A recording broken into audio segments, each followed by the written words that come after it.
아직 어떤 리프팅을 하실지 모르겠다고요? 오늘은 많은 분들이 정말 궁금해하시는 실리프팅과 레이저 리프팅에 대해 자세히 알아보는 시간을 가져보도록 하겠습니다.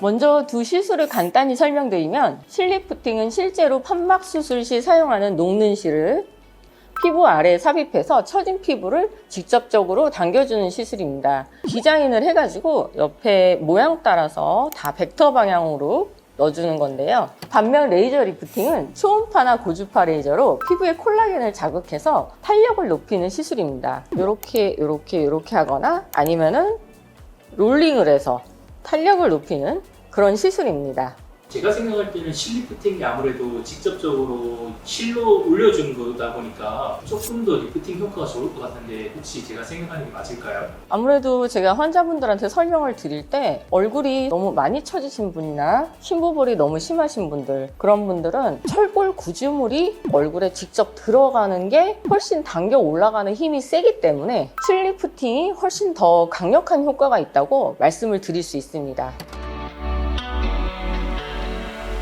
가벼운 레이저 리프팅부터 장점 말씀해 주실 수 있을까요? 레이저 리프팅의 가장 큰 장점은 비침습적이라는 겁니다. 비침습적이란 피부에 주삿바늘이나 침이 안 들어간다는 뜻입니다. 여기 침이나 주삿바늘이 없죠? 표면이 매끈해요. 피부 표면을 손상시키지 않으면서도 콜라겐을 자극해 탄력을 높일 수 있습니다. 그렇기에 시술 후 회복 시간이 리프팅 중에서도 가장 짧은 편이고 일상생활에 빠르게 복귀할 수 있는 점도 큰 장점입니다. 예를 들어 피부 진피층을 타겟으로 하는 올리지오 고주파 리프팅의 경우 시술 즉시 세안 화장이 가능할 정도로 일상 복귀가 빠릅니다. 또한 레이저를 사용하면 리프팅의 부가 효과들도 따라오는 장점이 있습니다. 피부결도 개선되고 기미 잡티 등 색소 침착 제거에도 많은 도움을 줍니다. 그런 레이저 리프팅도 한계가 있다고 아까 말씀해 주셨는데, 그 부분에 대해서 좀 더 자세히 설명 부탁드리겠습니다. 연세가 드셔서 피부가 이제 많이 처지신 분들, 그리고 심부볼이 심하신 분들, 팔자가 깊으신 분들, 그리고 피부가 두꺼우신 분들은 레이저 리프팅으로는 어느 정도 한계가 있다고 초반부터 말씀을 좀 드리고요. 파장이 강한 초음파 레이저를 아주 여러 번 반복하여 사용할 경우 볼 꺼짐 등의 부작용이 나타날 수 있다는 점입니다. 실리프팅의 장점에 대해서도 말씀 가능할까요?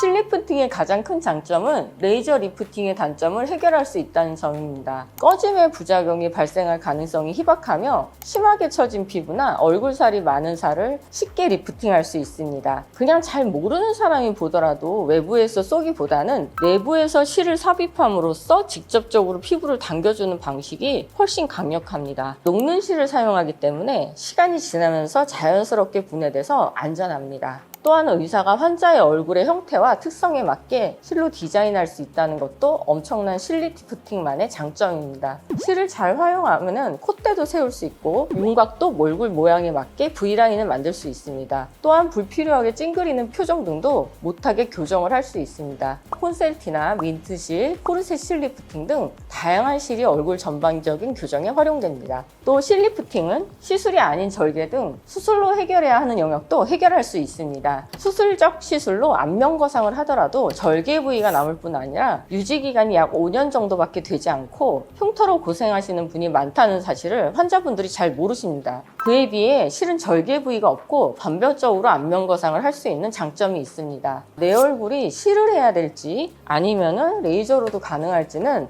보통 느끼는 편이라고 말씀드리고 싶습니다. 잘하시는 실리프팅 하시는 분들은 자기가 자기 얼굴에 실 꼽아요. 저와 같이 한 30대 분들도 실리프팅을 자주 받을까요?